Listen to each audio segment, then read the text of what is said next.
Welcome to Wizards of the Tower Roleplay, Campaign Tales, Episode 5.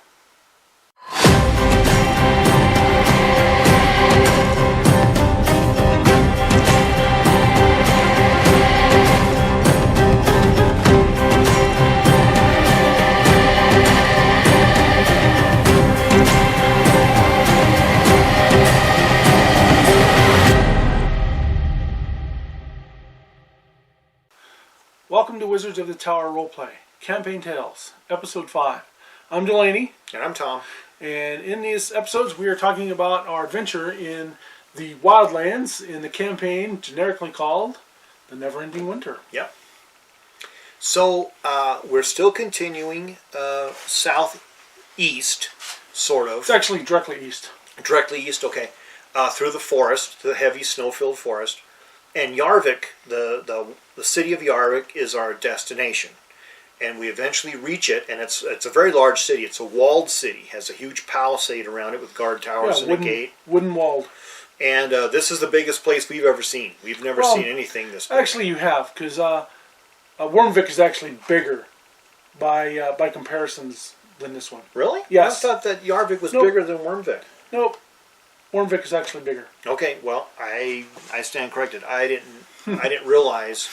Anyway, because it is another big city, we're just mystified by it. It's just absolutely huge. It is built differently, though, than your own walled city, because rising up out of the middle of it is this raised keep that's also got a wall around it. Yeah. But it's not a stone wall. It's wooden palisade wall. Yeah, it's sort of like a fortress within a fortress. And then, of course, within that, inner palisade is a very elaborate, huge hall where we're pretty certain the queen of this area, or king, or some royalty resides. So they make it to Jarvik, and it's J-A-R-V-E with the umlaut over it, K. We'll put a name of it down below. Yeah. And a lot of these names I've actually pulled from giving names and then translated into foreign languages. Yeah. Our contact person there that we run into... Well, they come up to the front gates, and the front gates hails them. It's like, who are you out here in our lands, traveling in these horrible times? Yeah. And they find out that the chieftain, by the name of Pagorius, and he gets summoned and meets them at the gate. Yeah. And so, we're no actual threat. We do have an armband of diplomacy that helps us in the Holystaff land. So they let us in to examine us and to see, who we are. We don't appear to be a threat, even though we're armed. We're youngsters. We have a little bear with us. Pagorius likes Sophie the bear and compliments us on having a bear with us. And, we relate to him some of the things that we encountered, with the goblins and the yetis that we had to kill. And he believes that we have enough merit with our journey and our quest that he should introduce us to the queen, right? To the queen of the Holystaff people, right? And he looks at them as emissaries from Wormguard, their clan, because they are loosely allied with them and friendly and trade. And you don't turn away visitors from an allied tribe, so he invites them in to meet their queen. And invites them up to this main keep where the queen lives. And, it helps that we have Jarnek with us because, of course, he's a diplomat. And he's able to talk his way in and out of places. And he talks his way into the city. And he lends us credibility because of his age and his legitimacy that he actually is. And he's unusual. He's a dwarf. So it's enough to get people kind of interested in what's going on and interested in our story. So it helps... Yeah, it helps with this legitimate idea that we're not raiders, we're not there to murder everybody, or we're not assassins, that we're actually there to talk to the queen. Now, Pagorius is a warrior, and he's in these tartan-type clothing, and he's got a mustache, very Celtic-looking in many ways, and he leads them up to to the queen's palace, I guess you could call it, in the keep, the inner keep, right? Yeah. Up this large ramp and walls and leads them in, and it's nice and warm, and they meet the queen of the Holystaff clan, which is Queen Ilshorn Ivystaff. Yeah. A very imposing lady, and this is her hall. This is where, she reigns from. And she sets us all down and gives us refreshments and asks us for news. Asks us for news. Since we've come from the north, she asks us for news about what's going on. And of course we tell her, well, it's, spring still hasn't come up north. It's still cold. People are suffering. We traveled all the way here. There's no sign of spring. It snows every day. It's still cold. People are foraging for food. It's not like they're putting crops in the ground or anything like that. And time's really tough.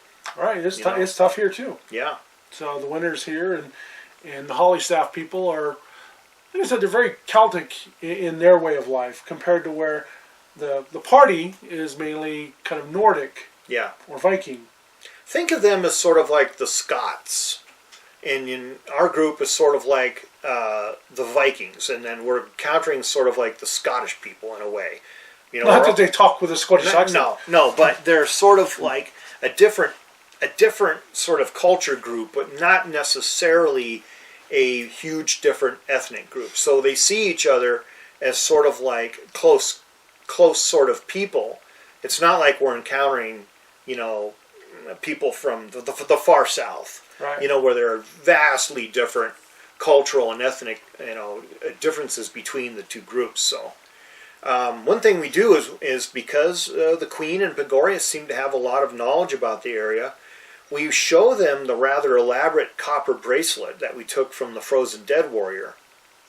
And they seem to think that it's an exotic bracelet and that it might have come from the Shadowcat people who are far, far to the east in the mountains.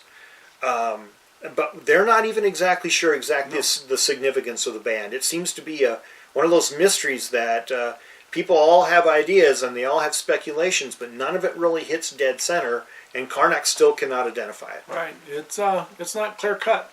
Yeah. What this armband is from. Yeah. And the Shadowcats are actually an enemy of the Hollystaff people. They make raids into their lands and take slaves and supplies. And so what a supposed Shadowcat warrior was doing in their land, they just don't know. And then how the warrior died, how it got froze to death, or whatever, or if it was indeed frozen to death, or if it just died, or the person just died. We don't know. They don't know. That's just a lot of speculation. So the Queen asks them why they're traveling in Hollystaff lands, and the party tells them, well, we hear that you have a hinge or multiple hinges in your lands that we would like to visit. And then they start explaining their dreams. Yeah. And Rolf, their oracle, tells her of an everlasting cold that he has seen coming and been told upon. Yeah, it sends a chill through the room when he explains, that in his idea, in his dreams, that he sees an everlasting cold sweeping down across all the peoples of the land, making it hard on them, it's an endless winter, people freezing, people starving, endless death. It's like an apocalyptic dream. Yeah. And because he is who he is and he looks the way he does, people believe him and they become rather unsettled, because he does, have a sense of credibility because he's blue-skinned. He's cold all the time. He's shaking. There's just an aura that comes off him. Yeah, cold aura that just radiates off him. Even if you don't touch him, getting near him is just like, ooh, man, he's cold. Yeah, it's just like you're near a giant icicle, and you want to back away and get closer to the fire. He just seems to radiate cold menace. Not in an evil way, but he just radiates this coldness from his body. And of course, when he tells the story about the everlasting winter, well, people believe him. Because there's a lot of credibility there when you see, his appearance. All right. So they ask of the hinge and ask for a passage if they can go visit it. And, the dreams that they had.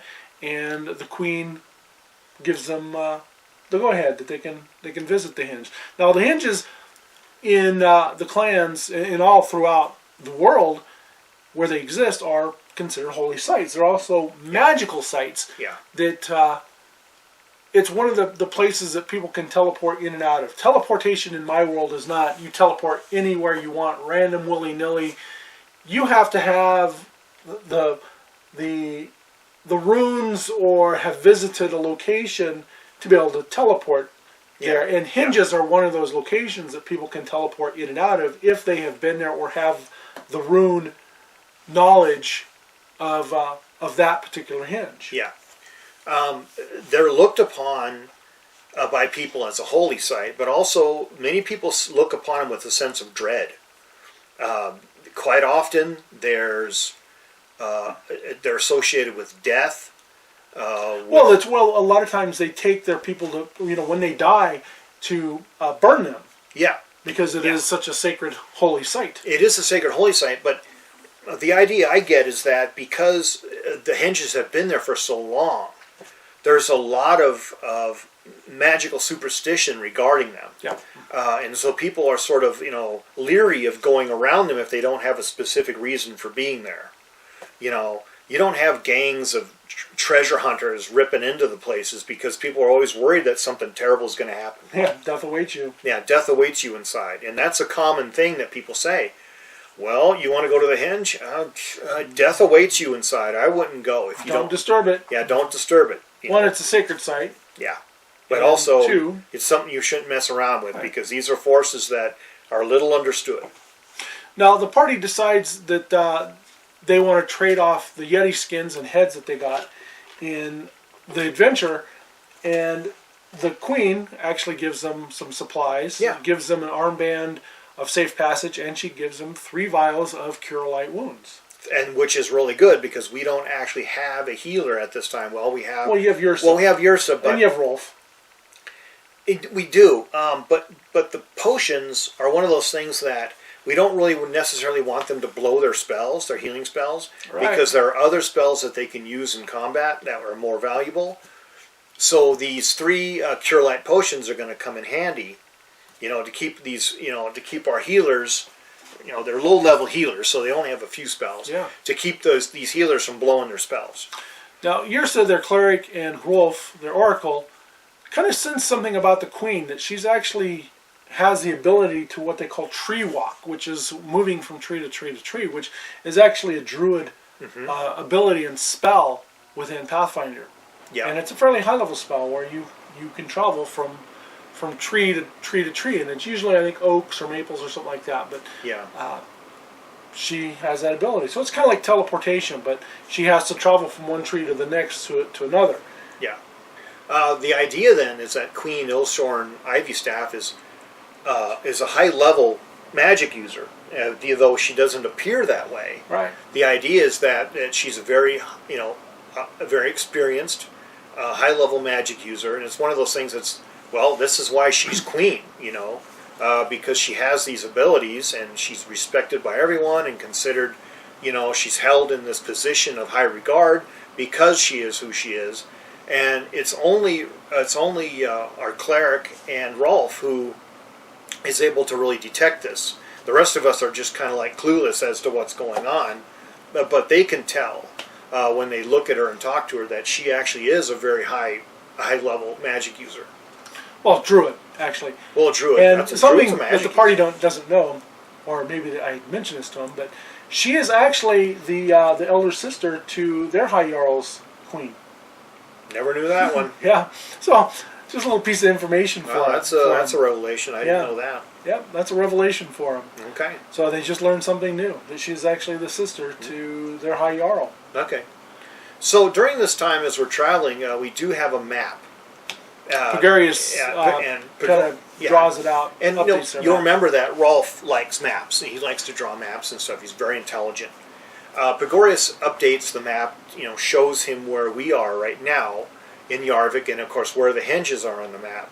And so sets us up to the point where we can gather our supplies, and get ready to leave the city. But on our way out of the city, he introduces us to someone who wants to come with us. And this is a new person who wants to join our group. Right. We have a new player that joined our group. And Lauren, who's another person I played Battletech. Josh and I know Lauren. And they had picked playing a cleric. Mm-hmm. And Lauren actually likes playing clerics. So we let them pick... do that because I didn't really want, in case Ursa something ever happens with her, if she decides to leave. eventually, but having two clerics is never a bad thing. No. And Birgit is actually a cleric of the god of death, Morte. Now that doesn't mean that she is evil. She's actually good, I believe, in their alignment, but she helps send the dead on their way to Morte. So she's quite adverse in the knowledge of sending the dead off on their journey to the next life. Yeah, clerics, of course, can conduct the rites that send people's spirits, to the gods or to their final journey or whatever. And Morte, despite being the god of death, is not evil. Morte essentially is part of the circle of life. You live, you're born, you live, you die. There's nothing evil about that. It's just basically neutral. It's just what happens in your life. And so Morte is there to conduct you on your final journey. And so that's, Birgit is then a cleric of Morte. And so initially she and our other cleric don't get along very well. Right, because Ursa sees her as, somebody who follows the god of death. And she doesn't like that, because Ursa's, the god of travel and journey. But she, being polytheistic, knows about Morte, and she just kind of has this sense about Birgit, that why are you following a god of death? I can send somebody off on their journey, because I am a cleric of the goddess of journey and travel, and that's part of it. And so she doesn't like her, but later on she apologizes for treating her for ill and speaking ill of Morte. Now, a little bit about Morte in my world is he's one of the three first elder gods. You had the mother, the father, and then Morte. And Morte came about when the giants started dying, and he owns your soul. He owns your spirit. Anybody or anything that dies, that's his. He considers that his property. Yeah. And so he frowns upon anybody who raises the dead, necromancy, or resurrects, because he sees that as you're stealing his property from him. Yeah. Now, within the realm of my world, people are when they die, they don't necessarily go to a heaven. They come about into a new form, a new life. They're recycled, and it's a very Celtic belief, and it's actually a very Asian Indian type belief, and it's even a Native American type belief. There's a lot of societies in our world that believe that your spirit is recycled and comes back, and that is actually how Morte works. Yeah, it's like a sense of reincarnation, is that a person will appear again in a slightly different form. So the problem with necromancy is that necromancy steals that form and that energy out and reintroduces that form into the world where it shouldn't be. And that's why Morte has a serious beef with necromancers. Right, he doesn't like the undead. He hates the undead. He hates necromancers. So, cleric of Morte, of course, their archenemy would be necromancers, the undead, and stuff like that. And of course, we're gonna encounter something later on when we keep going on our journey where this is playing out. But as we leave the village, Birgit comes with us. And we travel a few days. We run across some hunters who sort of point us in the right direction, but then we get lost. The snowstorm is really thick. We're traveling around. We lose our way. We find our way again. Yep. And eventually we come, by following the map, sort of the map, we come across the Henge, the huge hill with the standing stones. And there's something really unusual about this hill. Right, which I think we'll hit upon in the next campaign tales. Okay. So, anyway, we want to thank you for watching Wizards of the Tower Roleplay Campaign Tales, Episode 5. We hope you enjoyed it, and may all your adventures be epic and keep on role-playing. Thank you, folks.